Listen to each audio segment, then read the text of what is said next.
Well, China is banning the construction of very tall skyscrapers after a 70-story building in Shenzhen started to wobble. A preliminary investigation into why the SEG Plaza was moving cited three factors: wind, temperature differences inside and outside the building, and vibration from subway trains, creating a phenomenon known as the Kármán vortex street. The new restrictions on the height of buildings also highlights how Chinese workers have moved to cities from the countryside, want more space than you get living in an apartment in a skyscraper. Kerry Allen analyses developments in China. The National Development and Reform Commission, a government organisation within China, has said that there are now going to be certain restrictions, not only on height, but also safety checks that need to be carried out. So rigorous fire safety checks. If buildings are over 100 metres, they're going to be also scrutinised for seismic performance. So if there's earthquakes, to check that they're safe.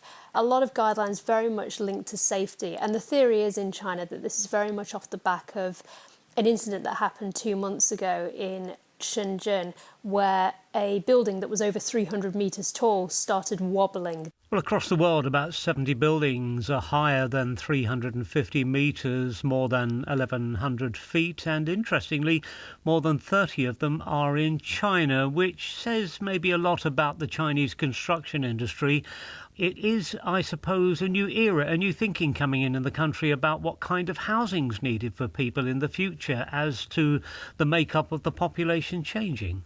Ever since the 1970s, 1980s, there's been a move from people in China going into urban areas, increased migration, people to basically kind of get rich and to move into these big financial hubs. So yeah, it has been the case that a lot of skyscrapers have emerged in big cities like Shanghai and Beijing. This has been the trend for a number of years now. People have been moving into these buildings and getting used to living in apartments. But there are changes now in Chinese society. Well, the population is going to start slowing down, so it's possible that now the trend will be reversing and that people will be actually going back into rural communities. Also as well, factoring in that we've had the pandemic, people are now looking for more space.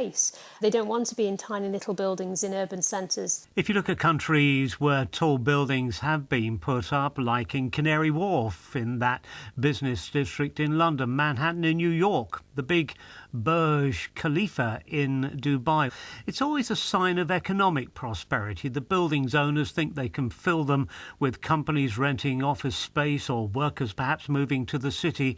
But what should we read now into China turning away from constructing very tall buildings? What is it saying about the Chinese economy? There have been a lot of these new buildings have been built very recently.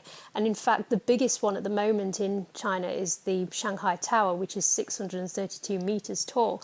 It's right in Lujiazui, the big financial district. But these tall buildings, there are still concerns about people moving into them, and they are no longer the hubs. It's now very much the case that, particularly in a COVID-19 era, that there's much more flexibility now for people to actually work from home or move out to rural regions.